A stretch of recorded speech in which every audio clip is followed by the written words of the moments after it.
it, Sarah. All day. Hell yeah. Arm wrestling's about to take place. Yeah.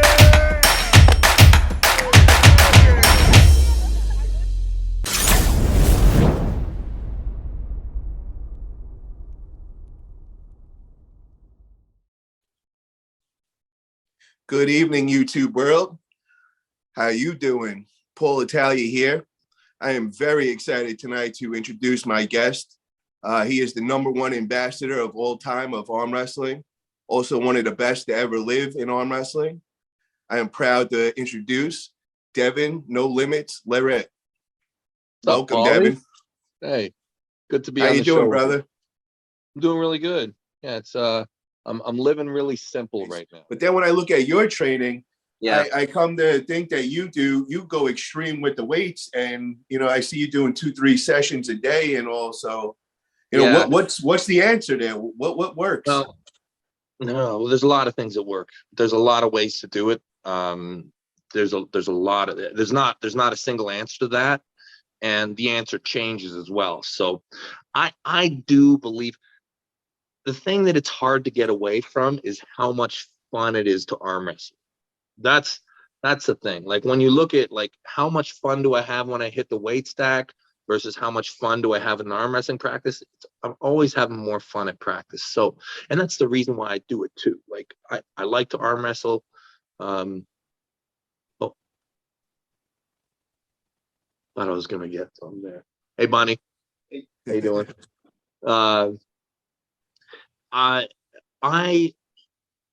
Me personally, I will arm wrestle when I'm very serious, normally every other day or sometimes 4 times a week. That's when I'll train on the off days. I'll probably, on the days that I'm going to hit an arm wrestling practice, I'll either do nothing for my arm or I might do a warm up in the morning. And then on days that I'm not at an arm wrestling practice, I'll do like 3 sessions, sometimes 4, and once in a blue moon, I'll even get 5. Wow. I know it's a lot. But I'll taper. Okay, so I don't train like this all the way up to a competition. I'll build up a big base, and then I'll kind of spike it, taper it up. Do you recommend this theory for everybody?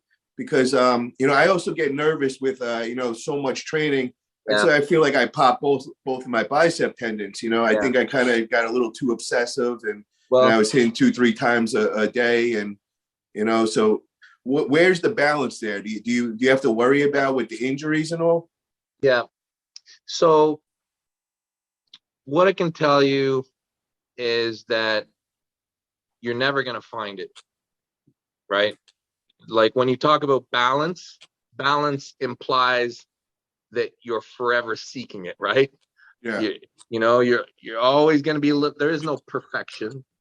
So you aim the way you're going, you're going to do too much. You're going to, you always have to be adjusting.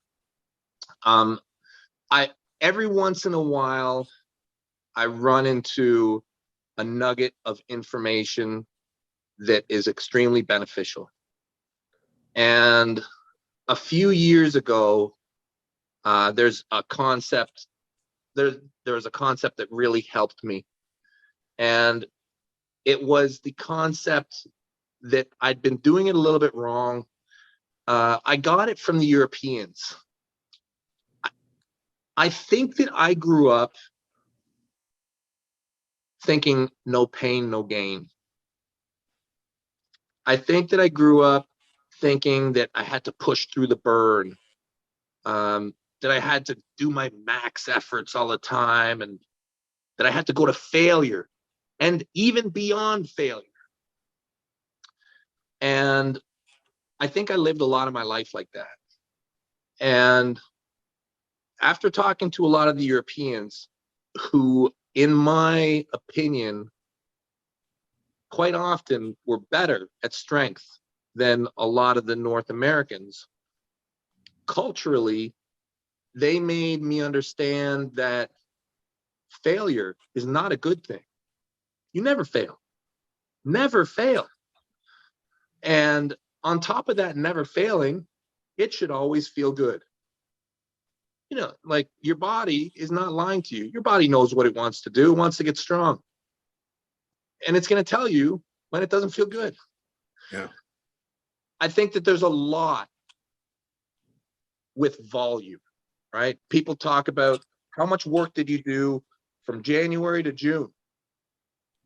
And did you, and to do that, to do the most work between January and June means that you cannot hurt yourself. When you need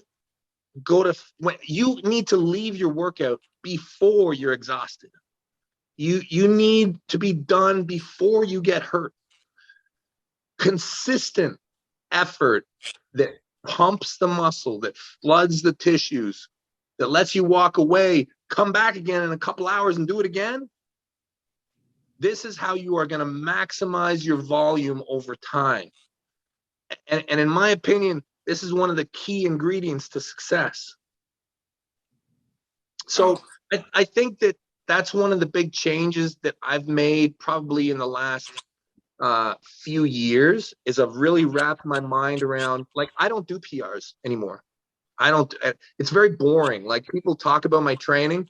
My training is so boring now. Like, I don't even like to post it, because I'm like, people will look at this and be like, it's not cool. Like, I'm not screaming for my last rep. I'm not lifting astonishing weights. There's only one day that I PR, and that's when I go to the table, Wow. in competition. You know what is I'm finding so amazing, and I'm kind of just in awe in everything you're saying, because it literally, I just did a whole interview last night with Todd Zilla, and everything you are saying contradicts everything, his method, 100%. But both of you are at the top of your game. So it's just, you just proved it right there, that there's a couple of different ways to go at things. But I like your theory, because I've always been a volume guy. I've always been a guy that loves just to be working out 2-3 times a day. I love working out. I love training. That's where my happy place is. Where Todd Zilla is like, dude, if you're in there 3 hours, what the hell are you doing, dude? Like, you should be done within an hour and got everything you needed out of it. But like you, I love just being in the gym for hours. So, I'm definitely feeling your theory. I'm not in there for hours. Okay. I'm in there for hours when you add them all up. Okay. But my individual sessions are probably like 45 minutes or an hour. Okay. My longest sessions are the sessions when I'm at the table with the team. Those are my longest sessions. How long is a normal session for you on a table time? And I'll tell you that even there, I know that I still do it wrong. And it's just because I have so much fun at it. Like, I should probably practice less, but I just don't like to stop. A typical practice for me is between 2 and 3 hours. That's normal. And I try not to leave the table too much. If I'm leaving the table, that's because the practice is really good. Wow. But I'd say that, my training really does evolve a lot. Like, if you went back probably every 3 years, if you go back in my training, you will see that it's altered significantly. And there's little pieces that I hold on to, but I'm at a point now where I've done probably all of the theories that are pretty mainstream. And I think that now I'm a bit of I'm experimenting. Like, this way, the giant pumpkin thing, I'm so in love with it. It's been almost 2.5 years, and the experiment now is really starting to pay dividends. Like, I'm extremely pleased with it. It's such a crazy trip to me. I feel like there's so many people on the planet, and there's very few of them doing Way of the Giant Pumpkin. And I think it's going to lead to something really spectacular.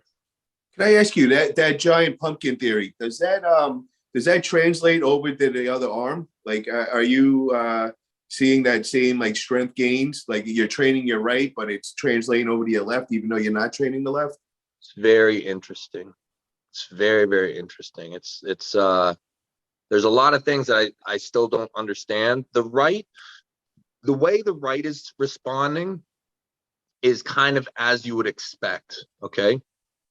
And it's responding more and more the way I would expect now. So it's taken a long time for it really to kind of gain momentum. Like I feel like it's doing, the theory is working better now than it did at the beginning. But the left hand is what was so fascinating. There absolutely is something going on with like that crossover effect. There's something there. I can say with certainty that there have been periods of this pumpkin training when my left hand has been the best it's ever been in my life, guaranteed. It's been fresh, it's been strong, it's been fast, it's been uninjured. Yeah, really good. But people think that I'm kind of teasing that I don't lift weights with it. I'm not. I have not touched a weight in 2.5 years with my left hand. I do arm wrestle. I'll go to practice and I'll arm wrestle with it every time I'm at the club. But I don't focus on it. I'm there to work my right hand. The left hand will get on the table, but whatever. It's just there for the party. But yeah, I don't know. It's got me really messed up. There was actually a time leading up to Michael when my left hand felt so strong to me that I was like, I'm all fucked up. Like I've done this wrong. I don't even need to train. I just need to show up at practice and not do anything else, and I'll have a better arm. Now, I don't believe that that's true, but there's a lot to be said for not doing anything at all and just showing up at arm wrestling practice consistently, and you'll be a good arm wrestler. Well, you should finish this experiment off by after your big match against Levon. I think you need to set something up with that left and let's put it to the test and really let's get the answers. Yeah, I will for sure. I will definitely put my left, but here's the other interesting thing. So normally when I'm getting ready for my big matches now, because, I'm 46 and, the volume of training and the amount of table time I'm doing, I really like to take a lot of time off. So my taper, the last few events, has been like 6 or 7 weeks. Okay. All right. So during that time period of my taper, I stopped going to arm wrestling practice. The last 6 or 7 weeks is all based around health, mobility, strength. And at that point, my left does nothing. My left is not part of the taper. So that is when my left really starts to suffer, because normally there's the taper and then there's the reawakening after the event, right? And normally like my left is like, yeah, what did you do to me? You did nothing at all. And that's not good. But yeah, at the right time, my left has been cracking. Like it's I don't know where it's at.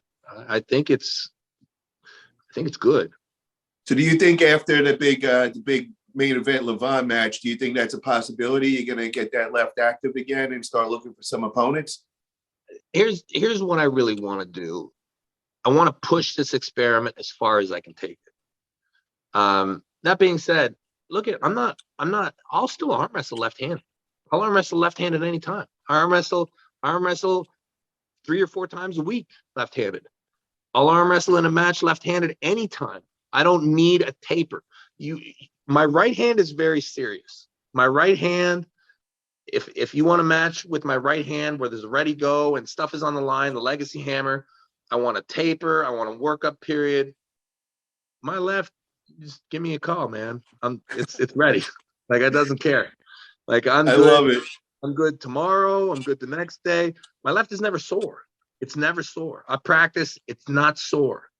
Never. I gotta say, I do remember it when we were at the Olympia, and remember we were back at the house, everybody was partying and all, and I think it was pretty late, and you and Travis got on the table left, and I think you guys started screaming, everything started getting real loud, and we got all the wild animals all in the uproar, and we got kicked out of the house. Yeah. But yeah, I seen it there, bro. I mean, I was really surprised. I mean, you looked very, very strong with the left that day. Well, I think that whether I've gotten really strong, I think that that's part of it, but I think Travis has really fallen off, because I know where Travis has been. Yeah. I know where he's been, and I shouldn't be able to do that to Travis. Shouldn't be able, So that lazy sack has got to start lifting weights or something again. Well, I'm hoping that that big loss against Brandon El Cesar, I'm hoping that lit a fire under his ass. So yeah, we all hope so. Speaking of that, what did you get to watch that match? Yeah, we watched it here. Yeah, we had a party down in the basement. We all watched it. Yeah, it was great. Loved it. What do you think of this kid, Brandon the Warrior El Cesar? He's really making a stir. What do you did you know of him before that? Yeah, I've been following him a while. He's had a really good last 2 years, but the more a guy wins, the more you look at him, and you can tell he's really disciplined. And he arm wrestles really well. Like, he's not doing silly techniques. Like, he's arm wrestling very intelligently. And the stuff he does in the gym is super impressive. Like, I knew when that match was called, I was like, if Travis is the same guy that pulled me at the Olympia, he's going to lose. If he started training, okay, then it'll be all right. But if he's that same guy, Brandon will beat him. So kept telling him the same thing. I was with Brandon a couple of weeks before in Washington State. He won the left-hand four-way. He beat Jacob Abbott, Andre Shargovich, Jordan Sill. So when Travis hit me up and he was like, yeah, I think I want a match with him and all, I'm just like, yo, bro, you've been training, man? Because this kid is not going to be easy to just walk over. And so where do you put him now? Who's the next guy? Is it he just I saw Brandon lock in with Craig Tullier. I believe they have a match set in October.